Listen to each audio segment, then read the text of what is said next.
Boa noite, meus irmãos. Nós vamos abrir o Salmo 100, vamos colocar de pé, se puderem. Salmo 100, e vamos ler juntos. Este salmo é uma chamada, uma chamada geral à adoração. Após a leitura do salmo, imediatamente não vai na minha palavra para nos conduzir na parte cantada da abertura do culto. Toda a congregação, junto com o pastor, lendo este salmo, é uma chamada geral para a adoração ao Deus vivo. Todos acharam? Leamos então. Celebrai com júbilo ao Senhor todos os moradores da terra. Servi ao Senhor com alegria e apresentai-vos a Ele com canto. Sabei que o Senhor é Deus.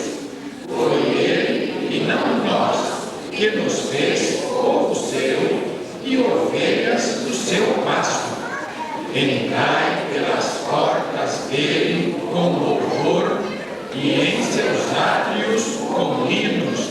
Louvai e bendizei o seu nome, porque o Senhor é bom e eterna a sua misericórdia e a sua verdade estende-se de geração a geração. Deus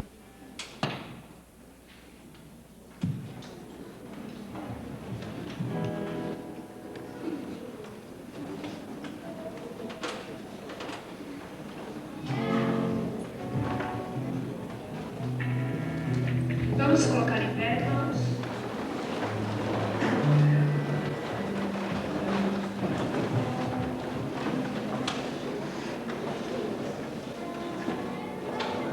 O primeiro inédito que nós estaremos cantando é Grande é o Senhor.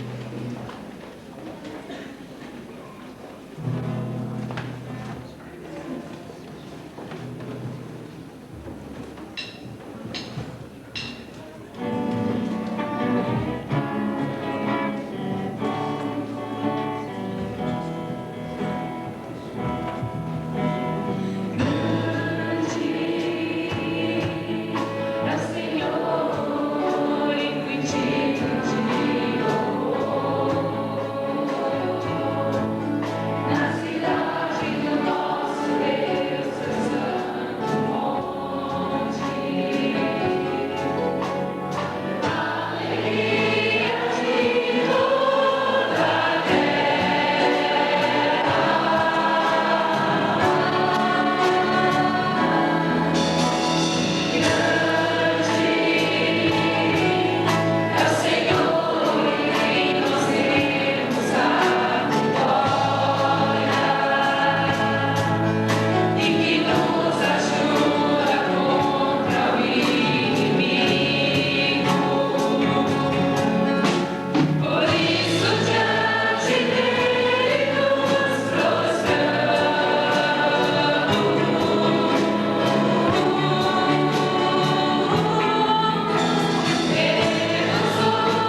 estaremos cantando fala sobre corpo e família. Que nós possamos estar cantando realmente como uma família, que com certeza no céu iremos cantar todos juntos, num grande coral. E que você, que ainda não, como é que eu posso dizer, não falou com o seu irmão, quando nós estivermos falando, eu amo você, irmão, vire para o seu irmão do lado e fale, eu amo você.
Não é justo que nós falemos do Brasil 500 almas, que é a nossa campanha, e a gente não cante o hino. Tem que estar cantando todo domingo, de manhã e à noite, tá bem? Então hoje de manhã nós podemos cantar e vamos cantar agora à noite. É fácil a melodia, porque é uma melodia do cantor cristão, do hino 581, que é um hino, inclusive, missionário, tá? Então vamos lá?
Boa noite, irmãos. É um prazer estar aqui novamente para apresentar os nossos visitantes, os meus visitantes.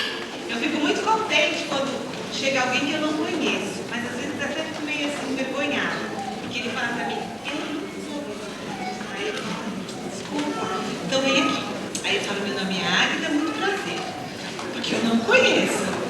Aí, de repente, surge um anjo assim e fala, Águida, é sim, marca um nome.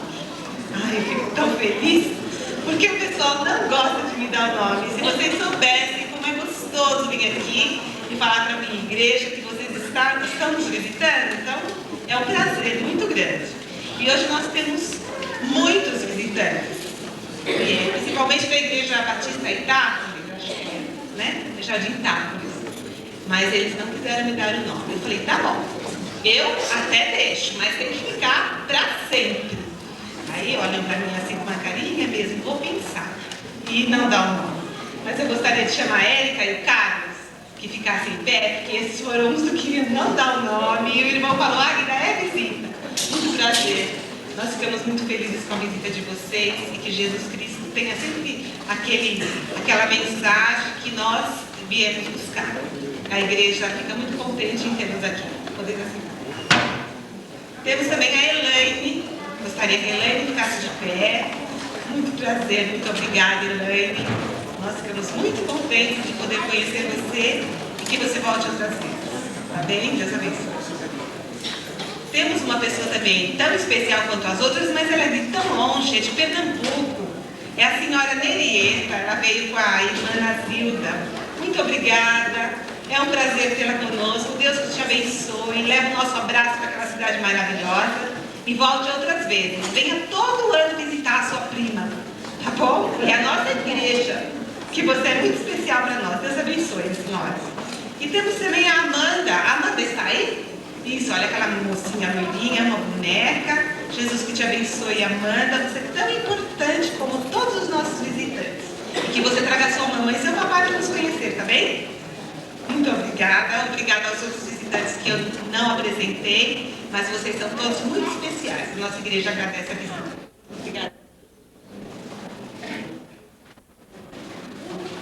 Rod Bebês, com a palavra, para apresentar uma visitante pela primeira vez. E essa não foi consultada se queria ou não, viu? Ela foi trazida para se apresentar.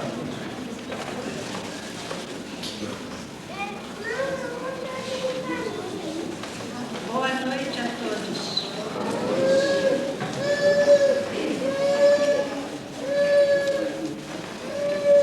É com grande prazer que peço que venha à frente os pais da menina Maria Heloísa.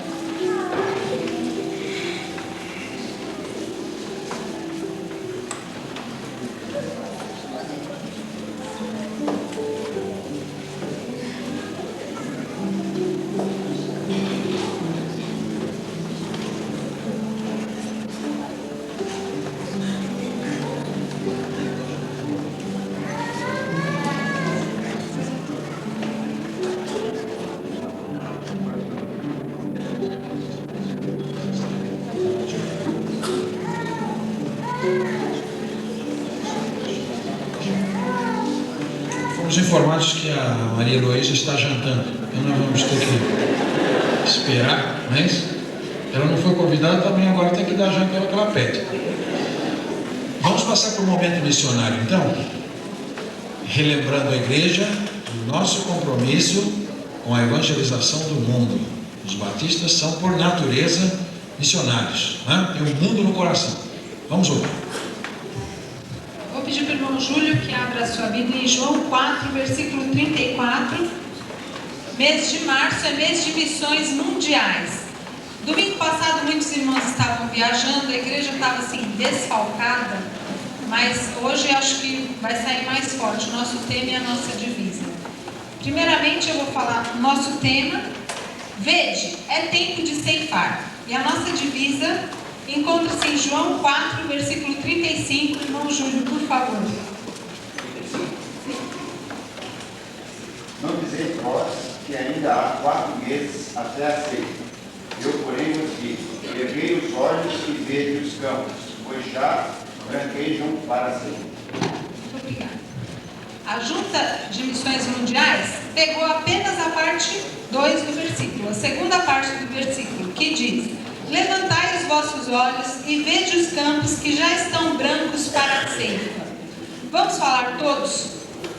Levantai os vossos olhos e vede os campos que já estão brancos para a ceifa.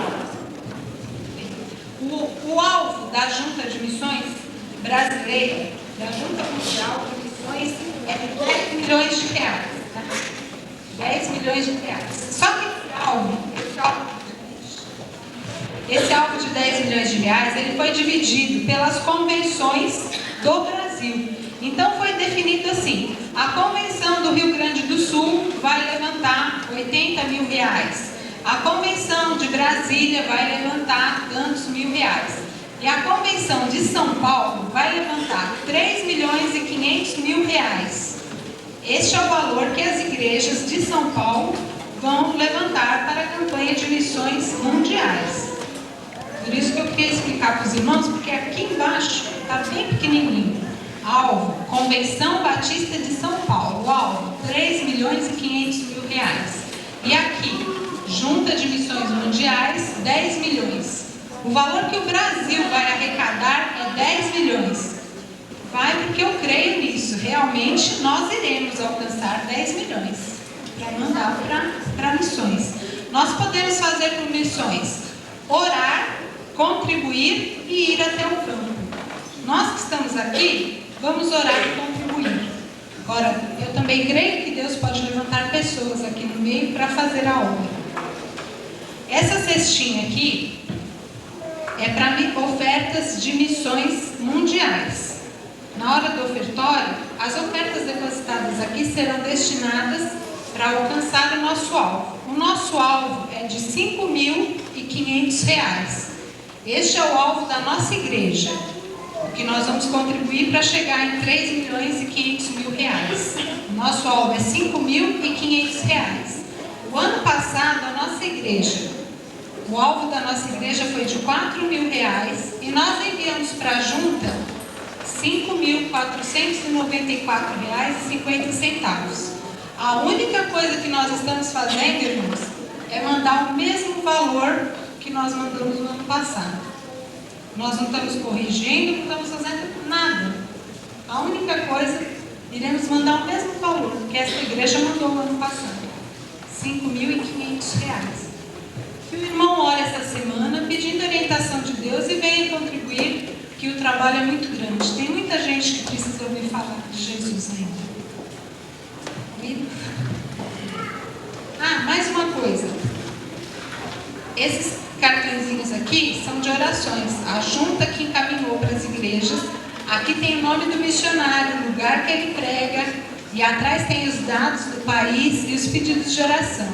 Quem não recebeu, por favor, pode levantar a mão ou pedir para a Vanessa ajudar a entregar.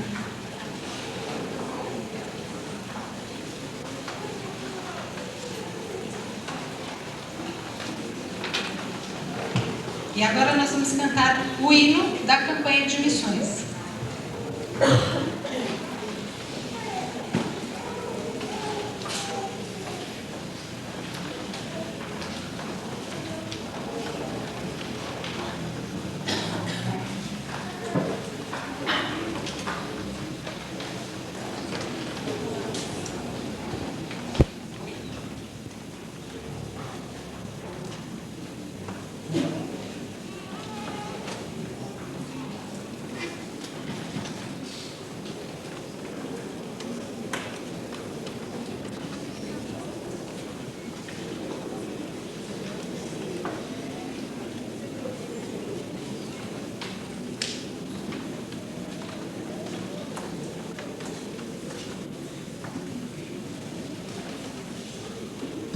Deixaram a árdua tarefa de que o hino obedeceu a frase "ide pregar".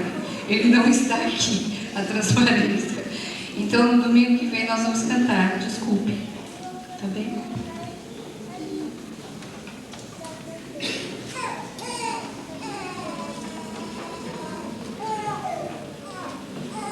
Muito bem, aqui foi missionário, então tomar providência hoje já, né? Vou deixar aí separado esse material.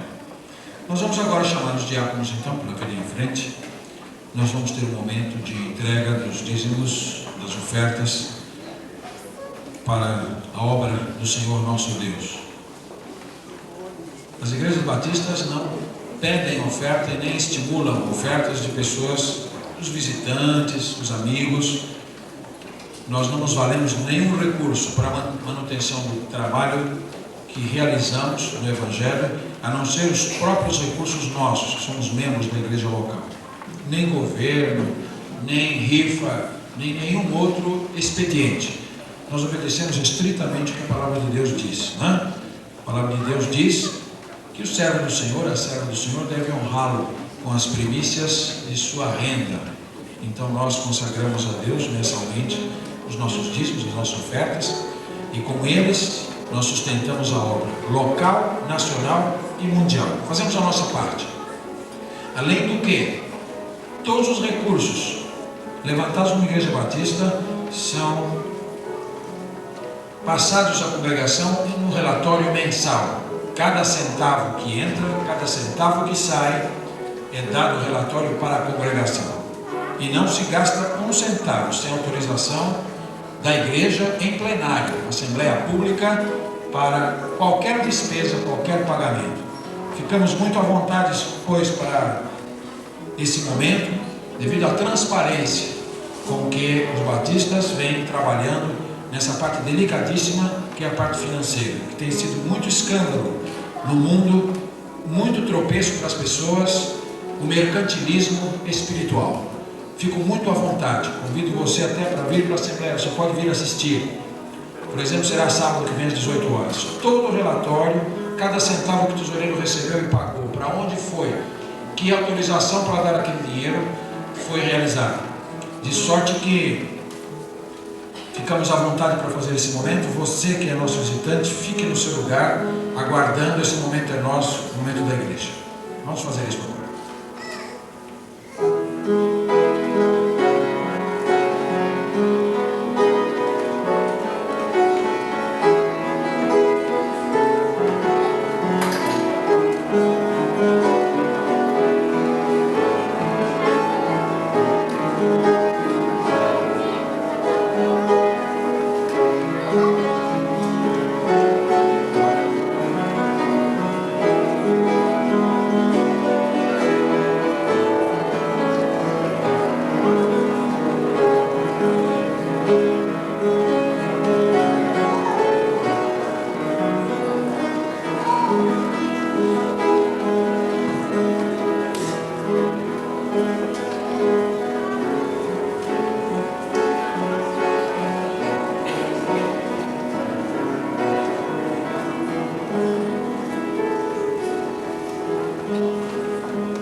Diácono José Paulino Cavalcante vai orar ao Senhor nosso Deus, consagrando estes recursos ao seu trabalho. Senhor nosso Deus, nosso Pai, te agradecemos pelo privilégio que o Senhor nos concede de estarmos na tua casa, louvado. Te agradecemos por cada servo teu que se dispuseram à frente, trazer as suas ofertas, os seus dízimos, para o crescimento da tua obra. Te agradecemos por cada um e também te agradecemos por cada visitante que está aqui conosco, participando do culto, graças ao teu nome. Te agradecemos e pedimos que o Senhor continue abençoando a tua igreja, abençoando o silveiro da tua igreja, nos libertando dos nossos problemas e nos dando o consolo e a alegria de servirmos a Cristo Jesus. Fica conosco, com o teu servo que está à frente, que vai trazer a mensagem da tua palavra, que ela sirva de alimento para as nossas vidas. Em nome do Senhor Jesus, Senhor. Amém. Amém.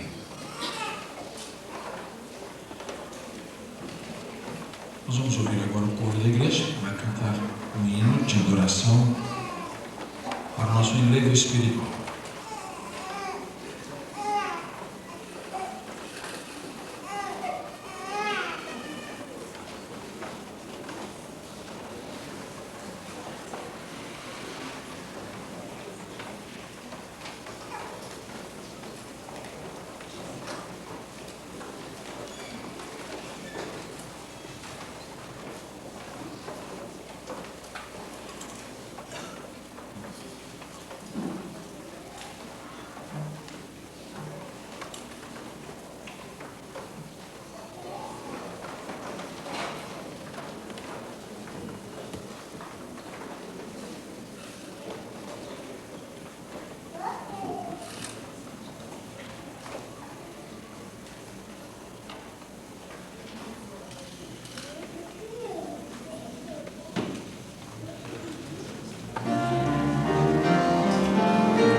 jantar?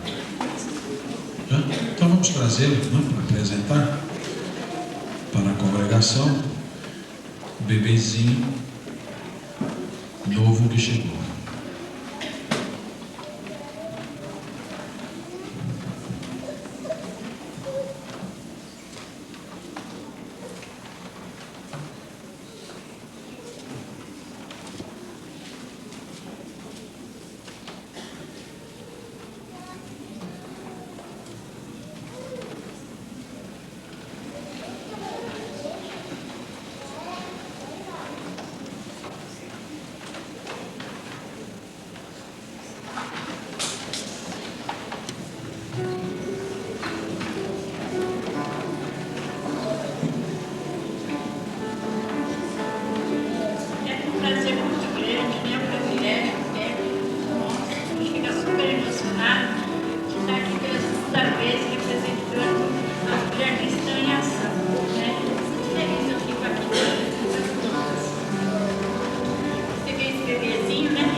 A irmã Juventina quer chegar aqui também, a vovó?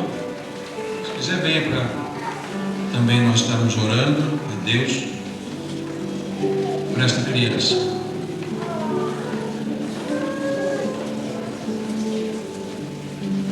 Já está a vovó? Então nós vamos orar ao Senhor, agradecendo a Ele a dádiva desta vida preciosa para o casal, e pedindo ao Senhor nosso Deus, Ele mesmo dê a sabedoria, dê a força, dê a graça, para que papai e a mamãe possam criar a Maria Luísa no conhecimento da sua palavra. Oremos. Senhor nosso Deus, Pai Celestial, Tua palavra diz e nós cremos que Tu és o Senhor da vida, o Criador e sustentador de todas as coisas.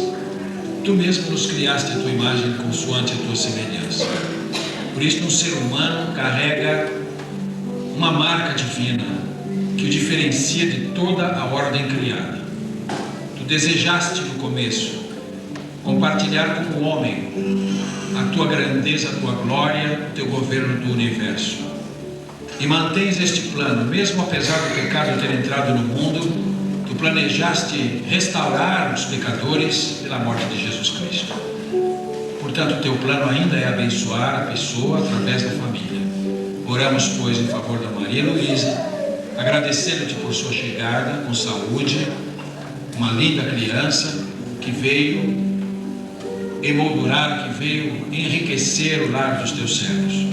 Oramos em favor do papai, da mamãe, para que recebam de ti a sabedoria, as condições materiais e principalmente as condições espirituais para fazer da Maria Luísa uma grande bênção em tuas mãos.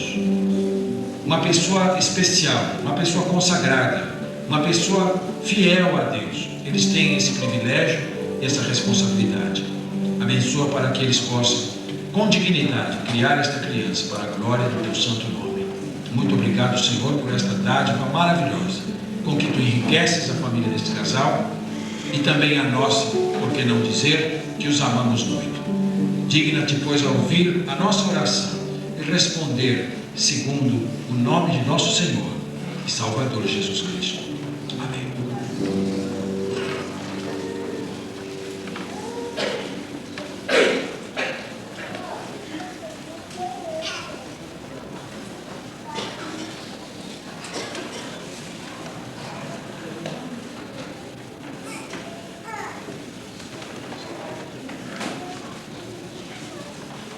A Maria Luísa, com esse ato de apresentação, é automaticamente matriculada no hall de bebês da igreja, o primeiro departamento, e até o 5º aniversário ela permanecerá membro do hall de bebês da igreja.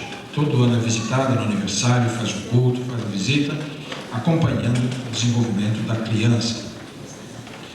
Nós iremos ler agora a palavra de Deus.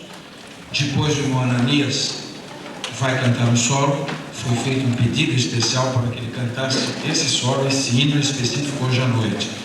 E nós somos muito sensíveis a o que as pessoas nos pedem, né? Os irmãos nos pedem.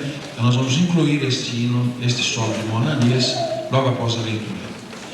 Você vai abrir comigo em Lucas capítulo 15, versos 11 a 32.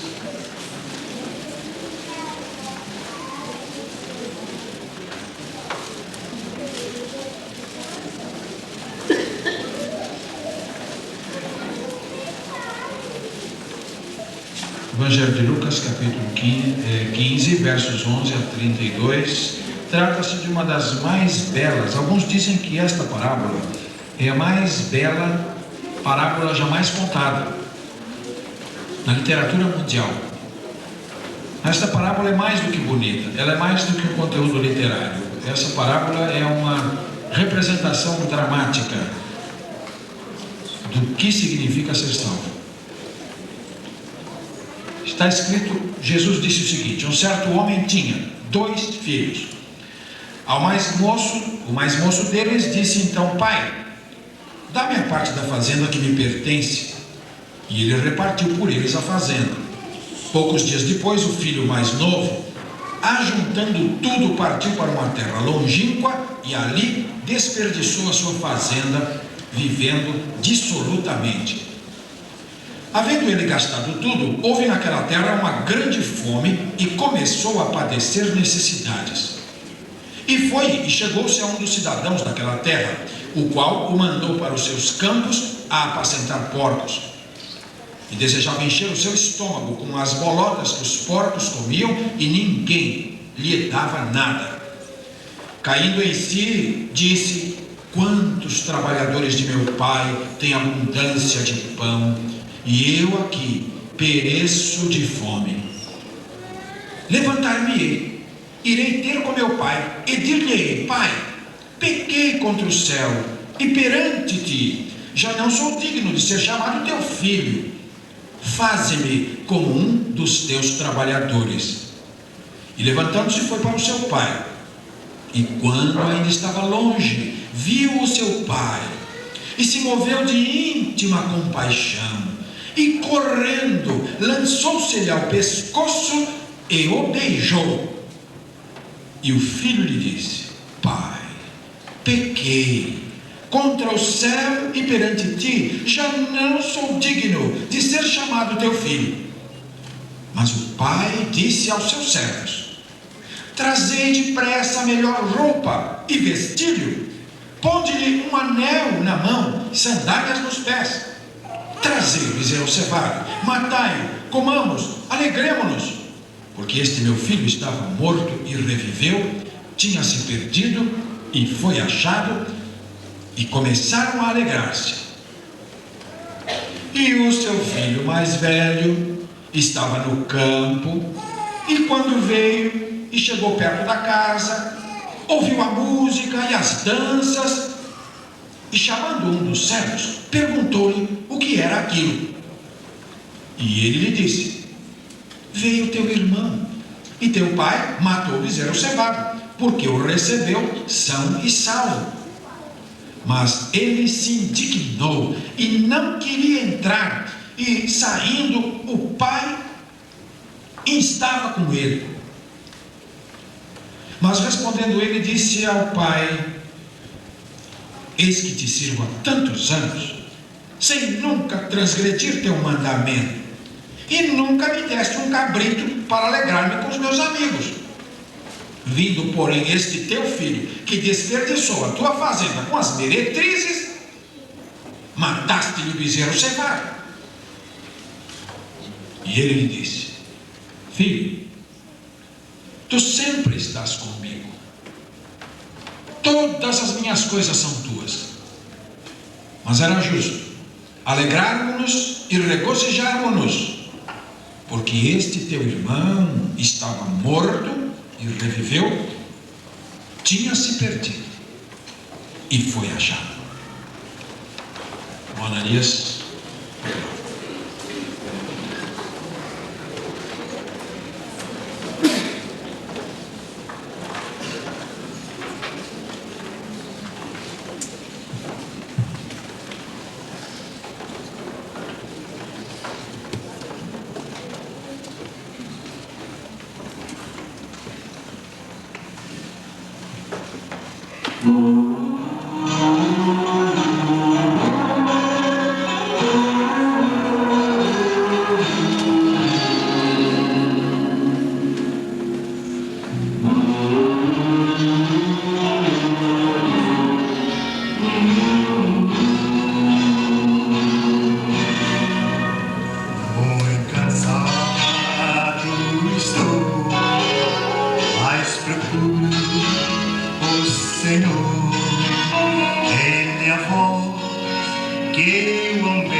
Amados irmãos, a parábola do filho pródigo, sem dúvida nenhuma, é uma das peças literárias mais belas de todas as páginas já escritas.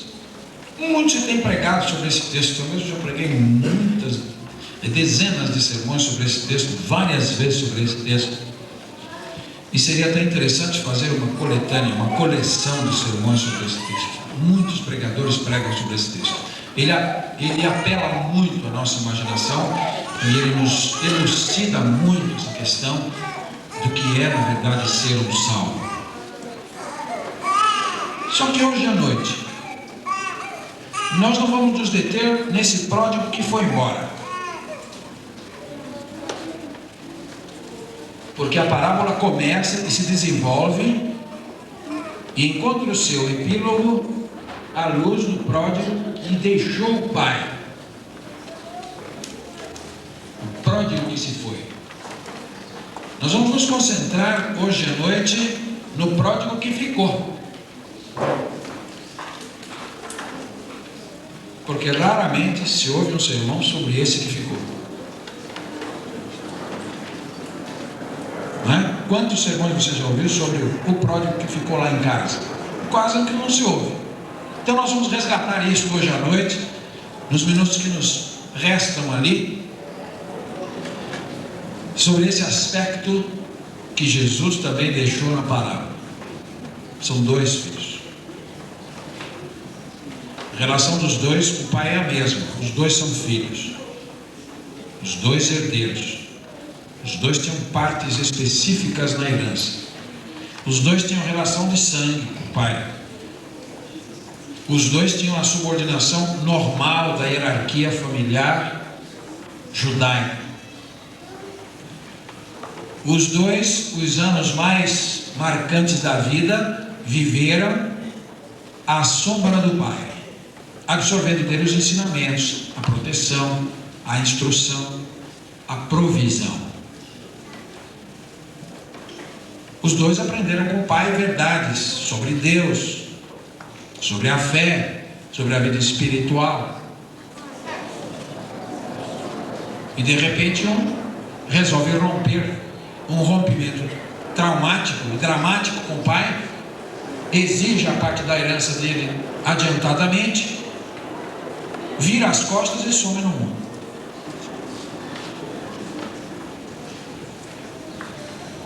O outro não.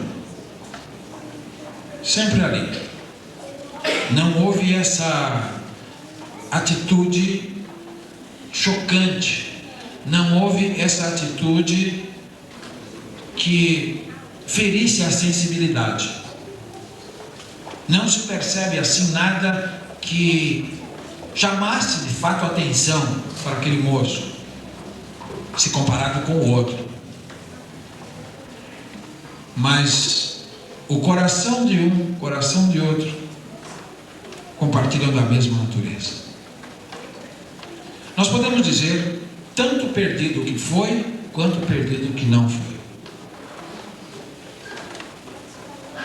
Na verdade, Jesus Cristo está mostrando na parábola a situação análoga, a situação semelhante, a igual situação do gentio, aquele pecador que foi para o paganismo, aquele pecador que foi para o mais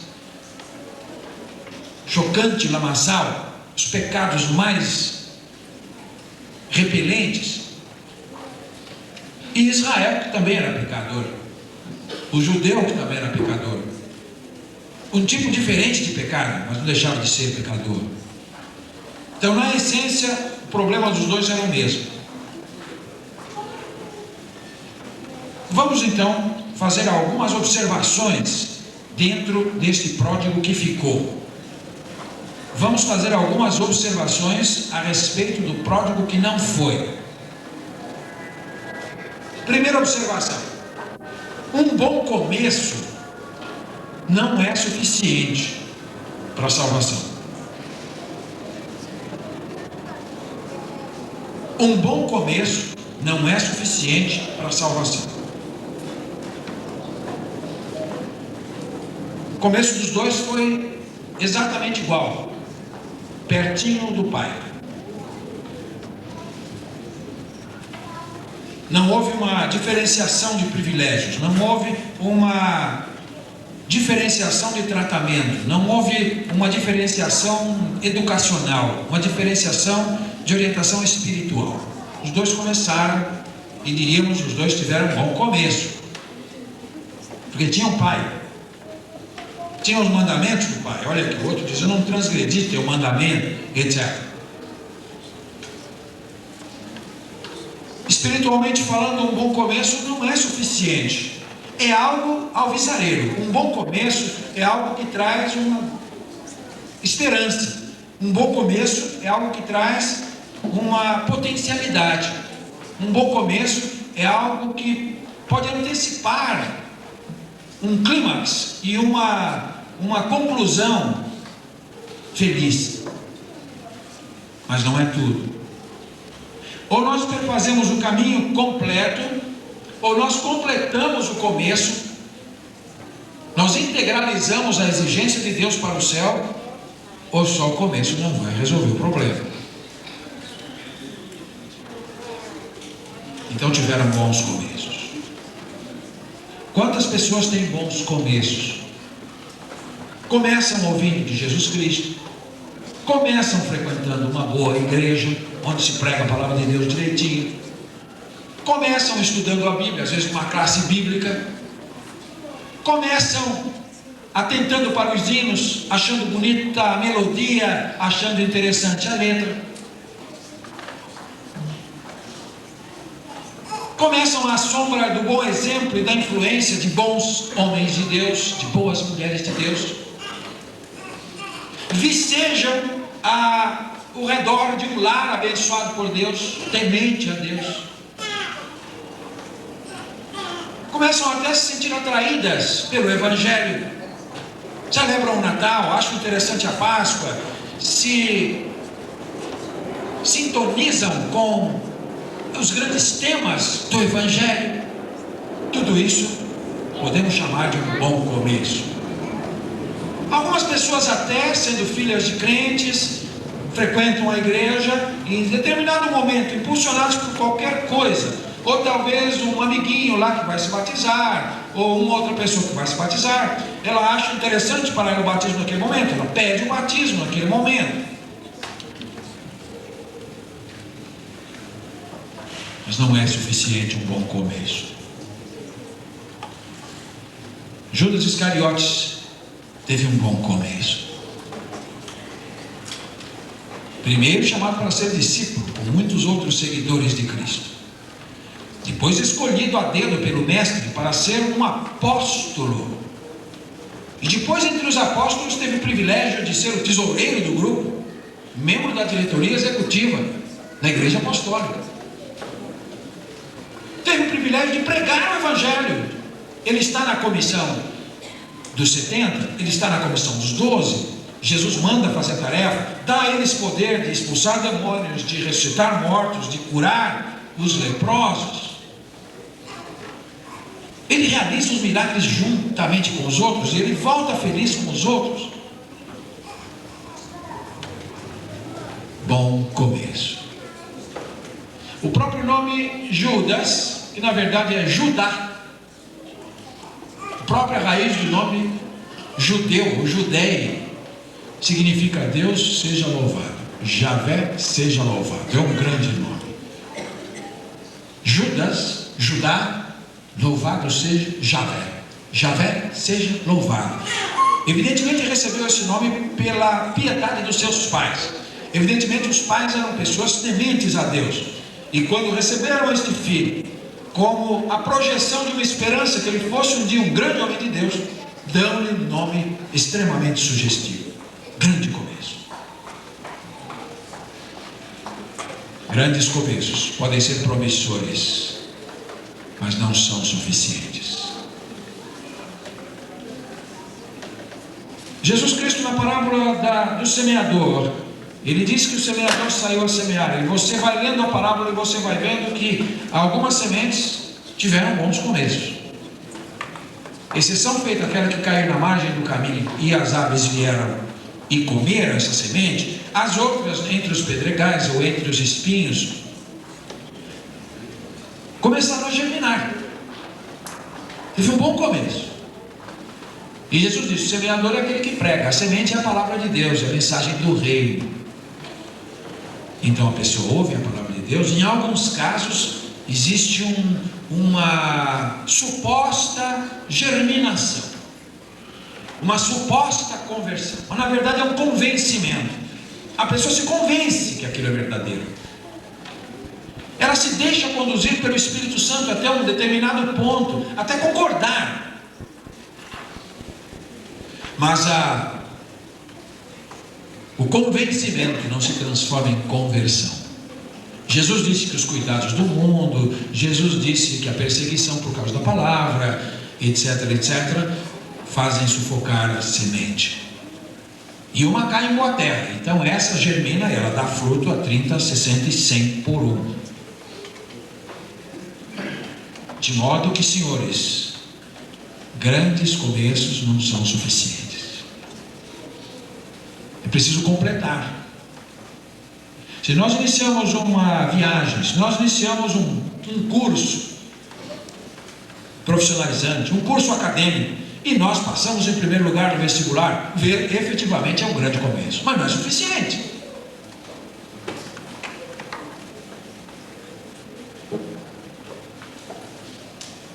Você precisa se perguntar em que estágio está a sua experiência com Deus. Apenas um impulso? Apenas uma tendência? Apenas uma influência? Apenas uma atração? Apenas uma simpatia? Como é que está no seu coração a marcha do trabalho do Espírito Santo para levar você a ser um salvo de verdade? Mas salvo que está salvo, sabe que está salvo, sabe que estará sempre salvo. Não é salvar, eu penso que eu acho que, eu acredito que sim, eu espero que esteja. Não é desse tipo. Eu estou me esforçando para. Não é desse tipo. É aquela convicção que você sabe: Deus realizou a obra no meu coração e ninguém mais me arrebatará das mãos dele.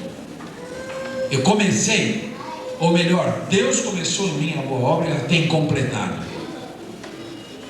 Então esse rapaz teve um grande começo. Tudo que ele poderia imaginar de bom não foi suficiente. Para a salvação, um bom começo não é suficiente. Segunda observação: uma religiosidade de aparência e não de alma não é suficiente. Repito, segunda observação: uma religiosidade de aparência e não de alma não é suficiente. Religiosidade ritual não é suficiente. Religiosidade legal, legalismo, cumprir as metas legais do grupo religioso não é suficiente.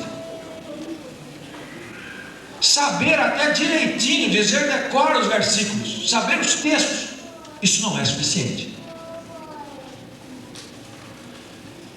Porque esse que ficou, que na parábola de Jesus representa Judá, representa Israel, o povo de Deus, a religiosidade daqueles homens era intensa.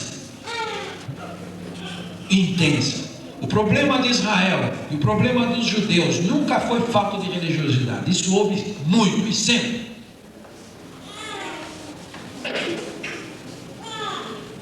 Você lê o Velho Testamento e você lê parte do Novo Testamento e você vê que a queixa de Jesus nunca que o problema daqueles homens sejam incrédulos, nunca que aqueles homens não deem espaço para a religião nos seus dias, não que aqueles homens não estejam fazendo criteriosamente tudo o que podem para cumprir direitinho as tradições. O problema de Jesus com eles não é este. O problema de Jesus com eles é que a sua religiosidade era simplesmente aparência, atos mecânicos, atos exteriores, ritualismo, apenas isso, formalidade, apenas isso.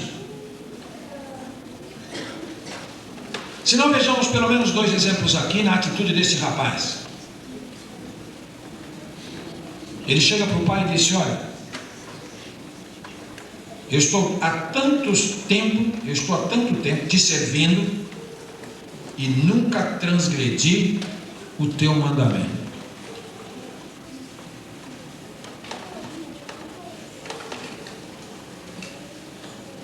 Então havia uma preocupação religiosa, pelo menos aparente. Aparentemente, na sua própria avaliação, ele estava cumprindo cada etapa do seu dever. Algumas pessoas pensam que é assim: bem, eu tenho que cumprir, eu tenho que fazer a minha tarefa, eu tenho que fazer as obras, eu tenho que construir o edifício da minha salvação, eu tenho que ganhar mérito, eu tenho que ganhar o merecimento do céu, de alguma maneira eu tenho que fazer. Em segundo lugar, ele chega para o pai e diz assim: olha, este teu filho, ele não disse meu irmão. Que coisa incrível. Achava-se ele tão especial, achava-se tão bonzinho, achava-se tão aprovado, achava a sua religião tão sem jaça, tão sem mancha. Ele achava que o edifício religioso de sua vida era tão inatacável,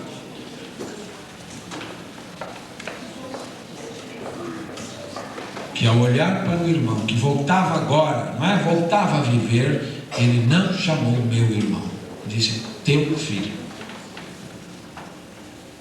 Já pensou? Que coisa tremenda, este teu filho. Religiosidade sem amor nenhum. Jesus disse que pelo amor com que vos amardes uns aos outros, sereis conhecidos como meus discípulos. Portanto, o emblema confirmador de um verdadeiro discípulo é a sua capacidade de dar amor.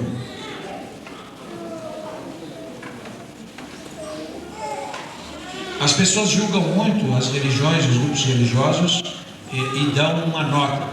Aquela igreja é fria, aquela igreja é morna, aquela igreja é lisa.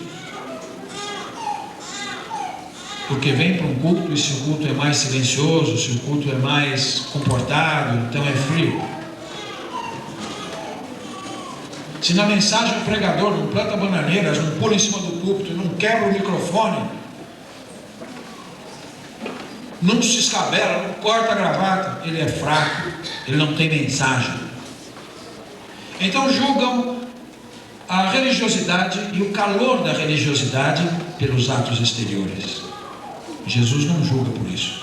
Jesus disse: se alguém diz que ama a Deus e aborrece seu irmão, é mentiroso. Então religiosidade de aparência e não de alma não é suficiente. Ele disse: esse teu filho. Não tinha amor no coração pelo irmão dele. Não tinha amor no coração pelo irmão dele. Ele era o primeiro a estar junto com o pai, chorando de alegria, deveria ser o seu papel. Depois ele disse: sabe o que o Senhor fez? Sabe o que o Senhor fez? Esse teu filho voltou, que é o primeiro ponto, e mataste o bezerro cevado. Certamente eles estavam preparando lá um bezerro para a exposição, para ganhar a medalha da exposição. Eles iam levar a melhor da fazenda, ia haver uma exposição rural lá, e eles estavam certos de que iam ganhar o primeiro prêmio com aquele bezerrinho cevado. E fora criado de uma maneira especial para ser realmente o grande campeão na feira. Aquilo ia valer extraordinariamente, porque bem apurado, uma raça bem apurada, não é? Pois foi exatamente esse. O pai pensou: não vou dar qualquer um, meu filho chegou, eu vou lá, vou pegar o melhor. E ele, aquele que ia ser o campeão da feira, ele fez churrasco para o filho dele. O outro falou: olha, eu estou aqui contigo há tanto tempo te servindo, eu estou seguindo os mandamentos e nunca me deste nem um cabritinho, e chegou esse teu filho aí e deste o bezerro para ele. Sabe na prática o que isso significa? A religiosidade desse cidadão era tão forte que ele estava mais preocupado com o bezerro cevado do que com o irmão.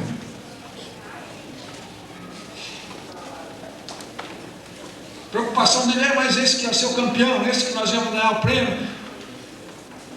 E não estava preocupado com o irmão que voltou. Então, gente, religiosidade de aparência e não de alma não é suficiente. Terceira observação que temos é sobre a loucura da impenitência. A loucura da impenitência.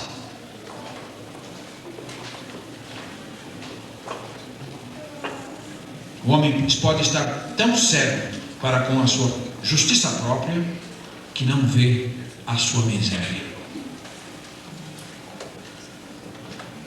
A religião, por assim dizer, como religião, qualquer um.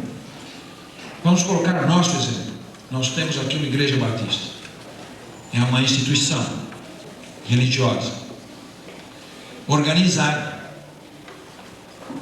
estatutariamente, regimento interno, tem a sua base doutrinária, tem as suas práticas, tem as suas tradições, tem os seus costumes. Mas viver essa religiosidade, acreditando que é isso que nos dá justiça, é muito perigoso. Se uma pessoa vem para uma igreja batista e se torna membro de uma igreja batista e faz todas as normas de uma igreja batista, se torna até pastor de uma igreja batista, se torna presidente de uma convenção batista, se torna presidente da Aliança Batista Mundial, e é impenitente, está se enganando a si mesmo. Vai ter uma grande surpresa no dia do juízo. A religião traz um sério perigo da pessoa achar, porque ela está integrada naquele movimento, porque ela está fazendo tudo o que os outros fazem, e ela está fazendo tudo aquilo que se espera que faça naquele movimento, naquele grupo, seja ele qual for, batista inclusive, ela acha que então cumpriu a justiça. E ela pode estar tão cega, ela pode estar tão míope, ela pode estar tão enganada a respeito da justiça própria, que não reconheça a sua miséria. Então a observação é esta, gente. Ser impenitente significa pensar que é justo, pensar que merece, pensar que tem justiça própria e não perceber a miséria espiritual em que vive. Quando Jesus diz, no Sermão da Montanha, bem-aventurados os pobres de espírito, não é pobre de dinheiro não. Não é pobre de dinheiro. Pobre de espírito não é o fraco mental. Isso não é pobre de espírito. Pobre de espírito é o penitente. É aquele pecador que teve o privilégio de compreender a sua miséria. É aquele pecador que, iluminado pelo Espírito Santo, é capaz de enxergar um pouco que seja da sua mendicância espiritual, a miséria espiritual de que somos herdeiros.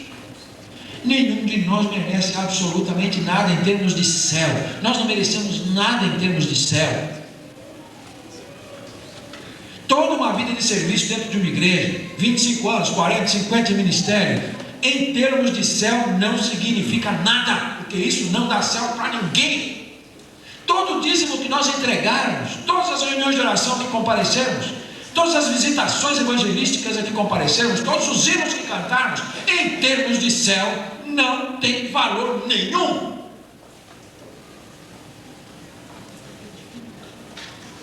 Em relação à salvação, não é a nossa justiça que vale. O que pesa na balança é a graça de Deus. O que pesa na balança é o perdão de Jesus Cristo. E é esse que nós precisamos. E é esse que nós precisamos buscar incansavelmente. Uma alma não pode descansar. Um coração não pode descansar enquanto não estiver certo. Deus me perdoa. Porque se Deus não perdoar os seus pecados, se Deus não perdoar os meus pecados, não haverá céu para nós. É muito triste estar perto dos olhos e longe do coração. A impenitência pode fazer isso. Perto dos olhos, longe do coração. Quarta observação e última. Perigo de pensar que está perto, estando longe. O perigo de pensar que está perto, estando longe. Porque é uma arapuca, é uma armadilha. A pessoa pensa que está perto, mas está longe. É um erro de avaliação. E em termos de eternidade, meus irmãos, em termos de céu, é fatal. Nós podemos errar em muitos aspectos nesta vida que as consequências são apenas temporais, materiais e imediatas.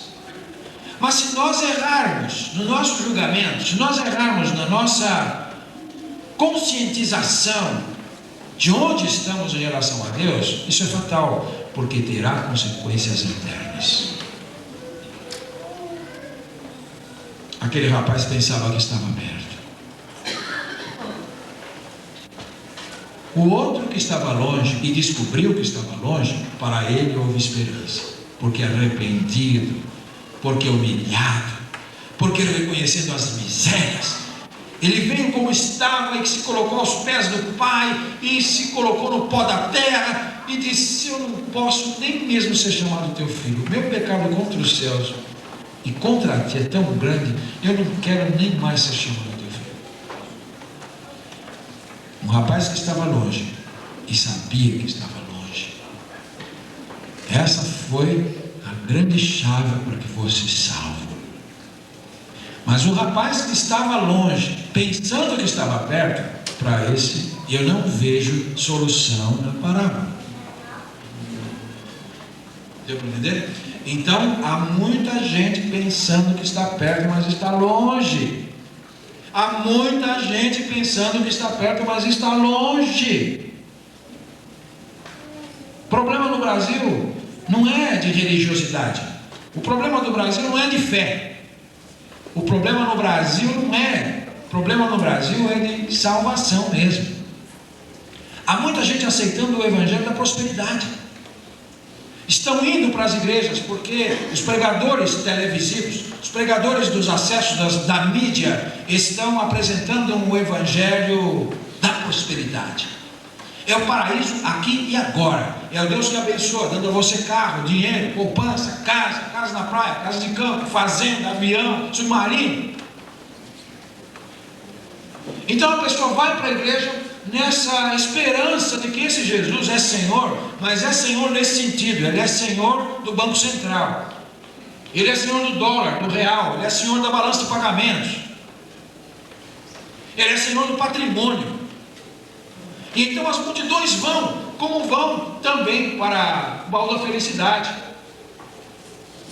vão para a loteria esportiva, vão para o bingo, vão para as máquinas de caça-níqueis. É o mesmo impulso que leva. Então essas pessoas estão indo para as igrejas, estão falando no nome de Jesus, estão dizendo que Ele é Senhor, estão fazendo oração, estão cantando hinos, estão lendo Bíblia, mas toda a ênfase desse povo está longe da vida espiritual. Eles não estão ali para perdão de pecados, eles não estão ali para um compromisso de perdão, um compromisso de arrependimento, um compromisso de receber de Deus a justificação. Eles estão ali por outros motivos. Ou o Jesus taumaturgo, o Jesus curandeiro, o Jesus milagreiro. Quantas pessoas estão enchendo muitas igrejas porque estão ali atrás da dor nas costas, do reumatismo, da osteoporose, da velhice, de voltar a ser novo, da feiura, de ficar bonito. Esse tipo de apelo tem muita gente que vai atrás. Então a pessoa fica no movimento religioso, a pessoa se batiza, a pessoa aprende o nome de Jesus, ela aprende a cantar hino de Deus e pensa que está perto, mas está longe. E no dia que morrer e bater na porta do céu e perguntar por que razão eu devo deixar você entrar aqui, ela não vai saber o que dizer. Pense bem no seu coração, quando você for chamado lá e você bater a porta e abrir-se a porta e lhe perguntar por que razão devo deixar você entrar aqui, que você vai responder. Então, a quarta e última observação, na verdade, é uma tremenda advertência. O perigo de pensar que está perto, estando longe.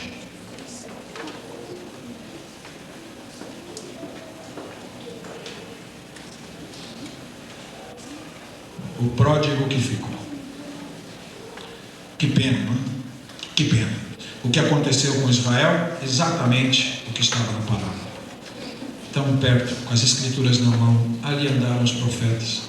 Ali esteve Jesus em pessoa, o Filho de Deus, o Deus encarnado andou na terra deles. Jesus nasceu, viveu, pregou, morreu, ressuscitou, ascendeu aos céus ali. Com toda aquela herança espiritual de séculos e séculos desde Abraão. Veio para o que era seu e os seus não o receberam. Não o receberam. Você está vendo o perigo de pensar que está perto estando longe?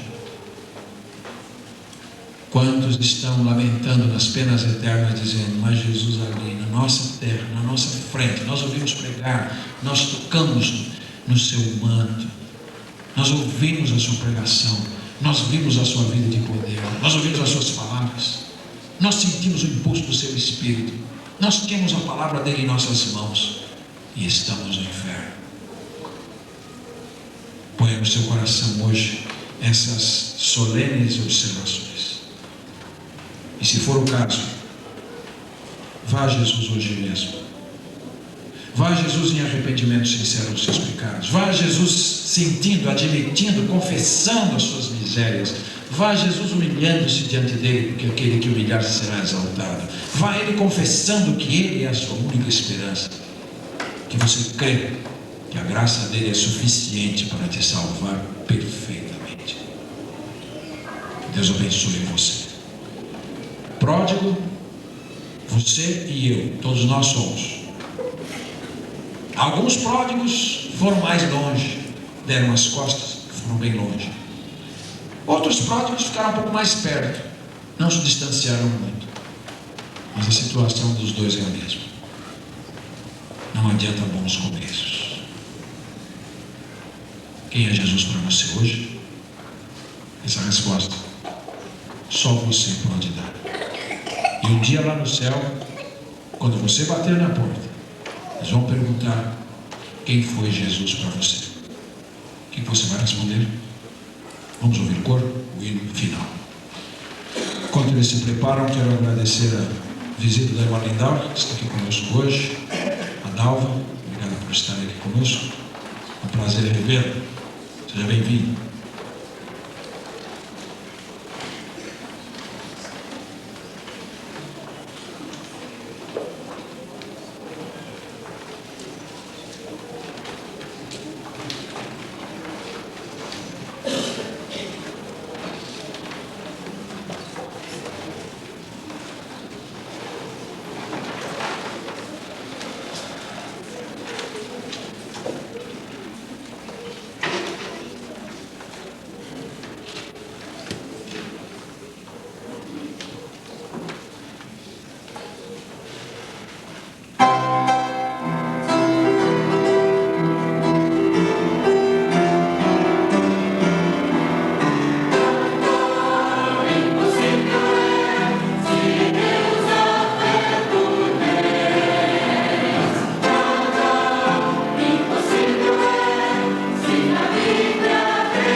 Oremos. Pai Celestial, temos diante de nós a Tua Palavra, que é a verdade. Não que contenha a verdade, mas que é a verdade essencialmente. Queremos que ela é muito clara, Senhor, em relação ao que significa ser salvo. E o papel preponderante de Jesus Cristo nesse processo. Nós desejamos que a Tua Palavra possa revelar o mais íntimo dos corações, quer seja dos pródigos que foram longe demais, ou daqueles que estão mais perto, que todos possam reconhecer que estão perdidos, que precisam de Cristo, se desejam o céu um dia. Nós oramos para que o Espírito Santo complete nos corações o convencimento, complete nos corações a elucidação, a compreensão do plano de salvação pela fé, pela graça de Jesus Cristo unicamente, sem as obras, antes, durante ou depois. E agora, Senhor nosso Deus, que a graça salvadora de Jesus Cristo, Teu Filho amado, que o amor insondável de Deus eterno Pai, que as consolações do Espírito Santo estejam com Teu povo neste lugar e em toda a face da terra, desde agora e para sempre. Amém.